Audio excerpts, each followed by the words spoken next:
My understanding that there's almost 20 intelligence organizations in America, but in spite of all of that, it seems as if things are just happening that I find should never have happened in a first world country, superpower as the United States.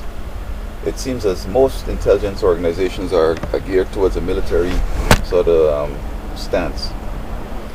And that's just one aspect of the culture. I think that somebody down the road should have had the smarts to understand that, when you superpower, you have to protect your culture.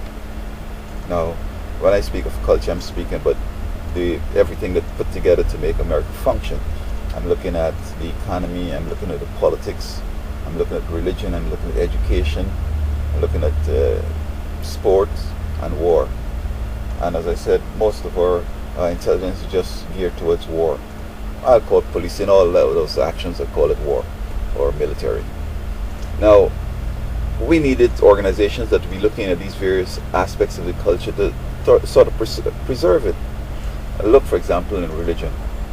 We don't have no intelligence organization looking at religion because people are coming up with some stupid stuff and it's ensnaring the nation.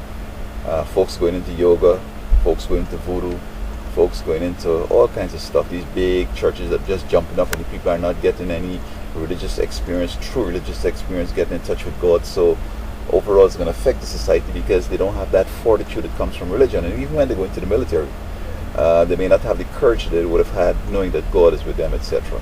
Look at education. Again, we don't have any intelligence in education trying to preserve it. So the philosophy now is that you don't need to know the stuff, just know where to find it.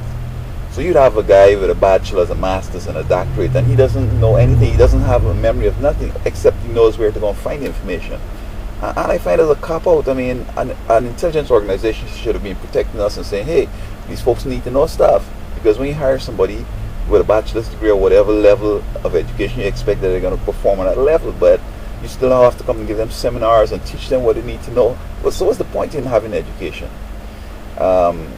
And this is crucial because when they get up to Washington and other capitals across the country, they have no clue, and so you find that it's coming back to religion now because they're looking at people coming from India and people coming from Asia and Africa, and they're looking smarter than us, so we're trying to be like them, hoping that we'll be smart as them.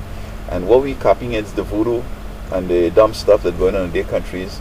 But yes, the people have a different educational philosophy. It's a British oriented in which individuals need to memorize the whole book, know the whole book.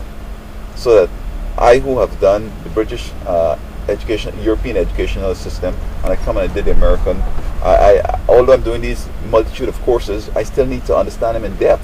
So when I go there, I could function, and this education is the better one than the European education. Again, look at the economy. People come up with some foolish ideas, this and that or whatever, and it's putting the nation at risk. Sports, well, people know okay there. Politics, I'm not sure people are lobbying and getting folks to pass laws that are in the long term working against the nation, but they get some whatever motivation to go and get the change, and then it's creating some problems.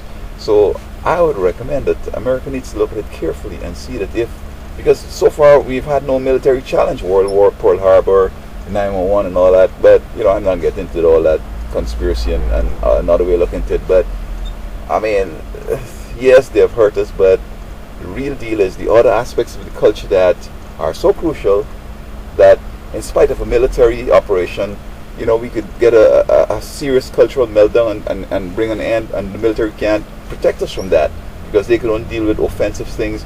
But these introvert kind of moves undermine our education, economy, sports, religion, the politics and economy. I mean, my God, I hope that somehow we come to understand this and start protecting these other institutions because they all are important in maintaining a strong nation.